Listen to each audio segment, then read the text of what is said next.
Baik, perkenalkan kami dari kelompok 2. Pada kesempatan ini kami akan membahas materi mengenai kalender penganggaran, penetapan asumsi-asumsi dasar, penetapan program-program, dan proyeksi keuangan. Namun sebelum lanjut ke dalam pembahasan, izinkan saya memperkenalkan anggota kelompok kami. Yang pertama, Adianto, saya sendiri. Yang kedua, Maulana Abdul Ghani. Yang ketiga, Septinko Entiogas. Topik yang pertama yaitu kalender penganggaran. Kalender adalah suatu sistem yang membagi tahun menjadi aktivitas-aktivitas berulang terkait keuangan pemerintah. Kemudian tujuan penyusunan kalender yang pertama, menetapkan waktu yang tepat pelaksanaan aktivitas dalam pengelolaan keuangan. Yang kedua, pengingat aktivitas agar tidak telat memulai. Yang ketiga, menjadi kesepakatan bersama agar menjadi tanggung jawab bersama untuk menyelesaikan aktivitas. Selanjutnya, siklus APBN. Yang pertama, penyusunan APBN periode Januari sampai Juli tahun sebelum anggaran. Nah, pada tahap ini merupakan penyiapan konsep pokok kebijakan fiskal dan ekonomi makro. Asumsi dasar ekonomi makro yang akan digunakan sebagai acuan penyusunan kapasitas fiskal oleh pemerintah disiapkan oleh pemerintah, BPS, dan Bank Indonesia. Kemudian tahap selanjutnya, pembahasan dan penetapan APBN periode Agustus sampai Oktober tahun sebelum anggaran, di mana pada tahap ini akan dilakukan kegiatan pembahasan antara kementerian atau lembaga selaku Chief of Operation Officer dengan Menteri Keuangan selaku Chief Financial Officer dan Menteri Perencanaan. Kemudian dihasilkan rancangan undang-undang APBN dan nota keuangan. APBN yang telah ditetapkan dengan undang-undang dituangkan lebih lanjut dengan peraturan presiden. Tahap yang ketiga yaitu pelaksanaan APBN periode Januari sampai Desember tahun anggaran. Pelaksanaan anggaran diawali dengan disahkannya dokumen pelaksanaan anggaran oleh Menteri Keuangan. Dokumen tersebut merupakan acuan dan dasar hukum pelaksanaan APBN yang dilakukan oleh kementerian atau lembaga dan bendahara umum negara. Tahap selanjutnya yaitu pelaporan dan pencatatan sepanjang tahun anggaran, di mana bersamaan dengan tahapan pelaksanaan APBN, kementerian atau lembaga dan bendahara umum negara melakukan pelaporan pencatatan sesuai dengan standar akuntansi pemerintah sehingga menghasilkan laporan keuangan pemerintah pusat yang terdiri atas laporan realisasi anggaran, neraca, laporan arus kas, dan catatan atas laporan keuangan.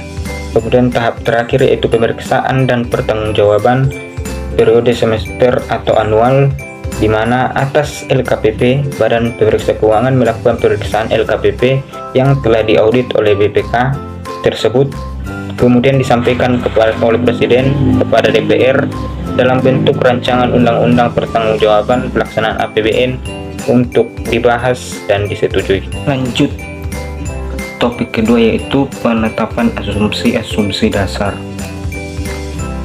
Asumsi dasar ekonomi makro adalah indikator utama ekonomi makro yang digunakan sebagai acuan dalam penyusunan berbagai komponen postur APBN.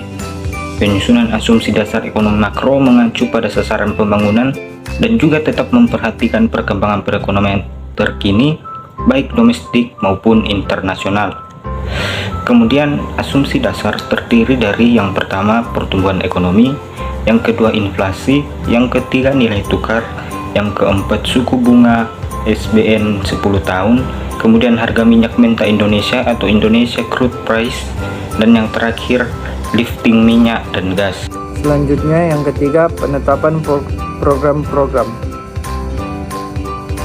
Program adalah suatu kegiatan yang berfungsi untuk membahas dan menentukan kegiatan yang harus dilakukan dalam usahanya untuk mencapai tujuan anggaran yang telah ditetapkan. Program disusun terlebih dahulu sebelum anggaran disusun. Suatu program biasanya disusun dalam beberapa tahun, sedangkan anggaran biasanya disusun dalam 1 tahun. Penetapan program-program. Dalam program perlu ditetapkan asumsi-asumsi atau anggapan-anggapan yang menjadi dasar perencanaan. Misalnya yang pertama itu inflasi tidak lebih dari 10%, politik sosial budaya dan keamanan stabil, dan pemerintah tidak mengeluarkan peraturan baru yang dapat mempengaruhi perencanaan secara signifikan, dan harga bahan baku tidak naik lebih dari 10% dibandingkan tahun lalu. Beberapa istilah program pemerintah. Yang pertama, program prioritas adalah program yang bersifat signifikan dan strategis untuk mencapai prioritas nasional. Yang kedua, program kementerian atau lembaga adalah penjabaran kebijakan kementerian atau lembaga di bidang tertentu yang dilaksanakan dalam bentuk upaya yang berisi satu atau beberapa kegiatan dengan menggunakan sumber daya yang disediakan untuk mencapai hasil yang terukur sesuai dengan misinya, yang dilaksanakan instansi atau masyarakat dalam koordinasi kementerian atau lembaga yang bersangkutan. Yang ketiga, program spesifik adalah program yang hanya dilaksanakan oleh satu unit kerja eselon dalam satu kementerian atau lembaga. Yang terakhir, program lintas KL adalah program yang bersifat lintas antar kementerian lembaga. Yang selanjutnya, keempat, proyeksi keuangan. Proyeksi keuangan adalah perkiraan kondisi finansial sebuah organisasi atau perusahaan berdasarkan asumsi, data, dan yang digunakan saat penyusunannya. Dalam hal ini, proyeksi keuangan adalah hasil analisis komparatif dalam data tahun sebelum untuk mendapatkan gambaran tentang apa yang akan terjadi pada bisnis di masa datang. Salah satu hal yang penting dalam proyeksi belanja kementerian negara dan lembaga adalah proyeksi untuk menentukan besaran anggaran yang diperlukan untuk keperluan belanja operasional. Pada Direktorat Jenderal Anggaran, metode yang digunakan dalam perhitungan proyeksi belanja operasional kementerian negara dan lembaga menggunakan dua jenis pendekatan. Yang pertama, pendekatan menggunakan realisasi belanja kementerian negara dan lembaga 2 tahun sebelum tahun anggaran yang direncanakan sebagai dasar perhitungan proyeksi kebutuhan belanja operasional.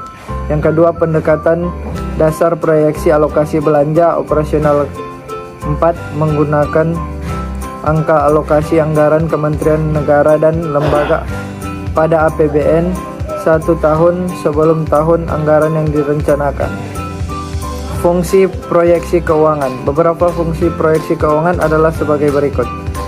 Yang pertama, penganggaran. Melalui alokasi budget yang tepat berdasarkan pada proyeksi keuangan, perusahaan dapat menentukan dan merencanakan pengeluaran harian untuk membantu mengoptimalkan kinerjanya.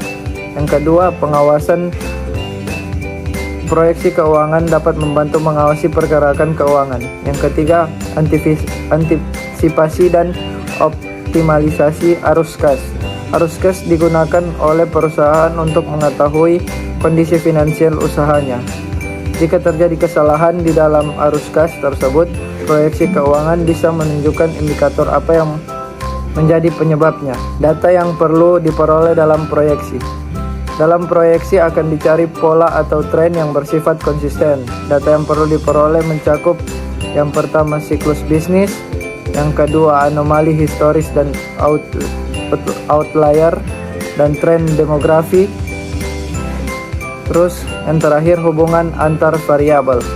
3 metode umum dalam proyeksi penganggaran. 3 metode umum dalam proyeksi anggaran menurut GFOA 2014 yaitu yang pertama, ekstrapolasi, yaitu dengan menggunakan data historis untuk memprediksi masa depan dengan melihat tren.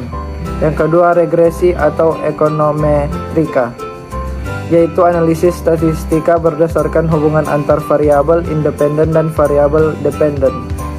Yang ketiga, proyeksi gabungan atau hybrid.